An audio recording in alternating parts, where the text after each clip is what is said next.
છોટાઉદેપુરમાં નવા વર્ષના બીજા દિવસે સભ્ય સમાજને અપમાનિત કરતી ઘટના સામે આવી હતી। વિગતો મુજબ પિકઅપ વાનમાં અપડાઉન કરતી વિદ્યાર્થિનીઓની છેડતી કરવામાં આવતા તે ચાલુ વાહનમાં કૂદી પડી હતી, જેમાં 2 વિદ્યાર્થિનીઓને વધુ ઈજા હોવાથી રિફર કરાય છે।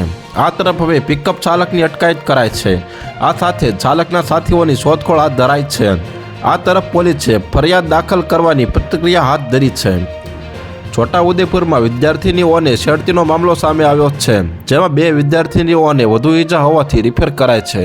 નોંધનીય છે કે નસવાડી ચખેડા રોડ પર વિદ્યાર્થિનીઓની પિકઅપ વાનમાં છેડતી કરાઈ હતી।